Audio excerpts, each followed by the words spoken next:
സുഹൃത്തുക്കൾ ഇന്നത്തെ വീട്ടിൽ കുക്കിംഗ് വീഡിയോ ആണ്. ഇത് മൊത്തം മനസ്സിലാവണമെങ്കിൽ നിങ്ങൾ ആദ്യം മുതൽ അവസാനം വരെ സ്കിപ്പ് ചെയ്യാതെ കണ്ടു നോക്കി. ഇന്ന് പുഴുങ്ങിയ മുട്ട എങ്ങനെയാണ് ഫ്രൈ ചെയ്യേണ്ടതെന്നുള്ള വീഡിയോ ആണ് കാണിക്കുക. അതിനുവേണ്ടി ഞാൻ കുറേ സാധനങ്ങൾ വാങ്ങിയിട്ടുണ്ട്. അതിനകത്ത് ഒന്നാണ് മഞ്ഞൾപ്പൊടി, പിന്നെ ഗരം മസാല,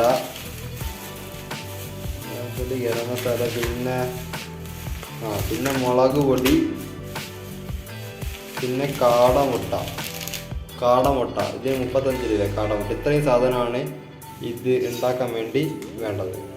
ഇനി ഇതിനുള്ള ആദ്യത്തെ സ്റ്റെപ്പ് എന്താണെന്ന് വെച്ചാൽ ഈ കാടമുട്ട നേരെ പുഴുങ്ങാൻ വെക്കണം. അതിന് നേരെ ഇതിനകത്ത് ഇട്ട് കൊടുക്കുന്നുണ്ട്. നേരെ പാത്രത്തിനകത്തോട്ട് ഇട്ട് കൊടുക്കും.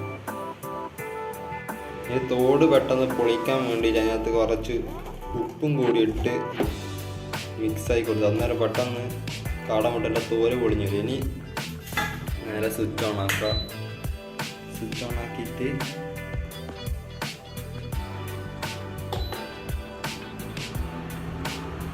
ഒരു മീഡിയം ഫ്ലേവറിലാണ്. ഇതിൽ 1000-1000 മതി എന്ന് തോന്നുന്നു. 1000 ഇടുക. എന്നിട്ടിത് മുട്ട ചൂടാവുന്നവരെ ഒരു 8 മിനിറ്റ് ഇങ്ങനെ വെക്കേണ്ടി വരും ശരിക്ക് വേവാനല്ല. ഇപ്പം ഇത് വെച്ചിട്ട് 8 കൂടുതൽ മിനിറ്റ് തന്നെ. ഇതിപ്പോൾ ഓഫാക്കിയിട്ട് ചൂടാറാൻ വെക്കാം. അടുത്തതായിട്ട് ഈ മുട്ടേൻ്റെ എല്ലാം തോല് പൊളിക്കണം. ഉപ്പിട്ടതിനെ കൊണ്ട് തന്നെ പെട്ടെന്ന് പൊളിഞ്ഞ് പോരും സുഹൃത്തുക്കളെ. അപ്പം മുട്ടേൻ്റെ തോല് പൊളിച്ച് കണ്ട് ഇനി കത്തി വെച്ച് ഈ മുട്ട എല്ലാം ഒന്ന് വരഞ്ഞു കൊടുക്കണം. എന്നാലാണ് ശരിക്കും മസാല പിടിക്കും. അപ്പം മസാലയൊക്കെ ഇവിടെ സെറ്റ് ചെയ്തിട്ടുണ്ട്. നേരത്തെ വീടിൻ്റെ തുടക്കത്തിൽ കാണിച്ച ആ മസാലയൊക്കെ തന്നെയാണ് ഇതിന് യൂസ് ചെയ്യുന്നത്. ഇനി ഇതെല്ലാം ഒന്ന് മിക്സാക്കി കൊടുക്കണം.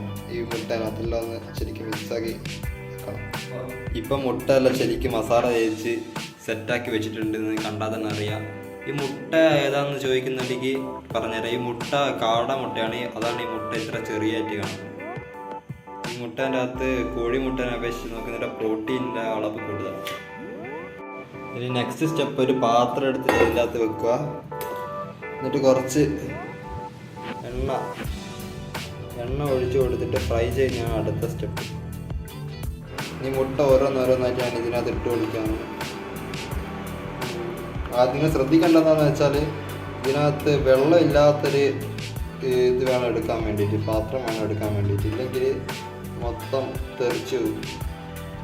വെള്ളമില്ലാത്ത പാത്രത്തിൽ വേണം വെളിച്ചെണ്ണ വയ്ക്കുക. ഇല്ലെങ്കിൽ മൊത്തം തെറിക്കും. ഇവിടെ മൊത്തം തെറിച്ച് എണ്ണ മൊത്തം തെറിച്ച് മേത്തെല്ലാവരും. അതുപോലെ ഇതിനകത്ത് വേറൊരു കാര്യം ശ്രദ്ധിക്കേണ്ടതെന്ന് വെച്ചാൽ ഉപ്പും കൂടെ ഇടണം. ഞാൻ ആദ്യം ഉപ്പിടണമെന്ന് പറഞ്ഞു. അതേപോലെ ഉപ്പും കൂടെ ചേർത്തിട്ട് വേണം നിങ്ങളിത് മിക്സ് ചെയ്യാൻ വേണ്ടിയിട്ട്. സുഹൃത്തുക്കൾ അപ്പം നല്ല രീതിയിൽ തന്നെ ഉണ്ടായി വരുന്നുണ്ട്. സെറ്റാണ്.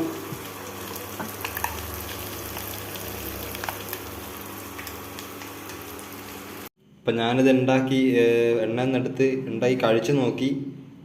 സംഭവം നല്ലതാണ്. എല്ലാവരും വീട്ടിൽ പോയി ട്രൈ ചെയ്ത് നോക്ക്. ഇത് കഴിച്ചപ്പോൾ എനിക്ക് ഇതിനെപ്പറ്റി എന്താ പറയാന്നുള്ളതെന്ന് വെച്ചാൽ നല്ല ടേസ്റ്റ് ഉണ്ട്.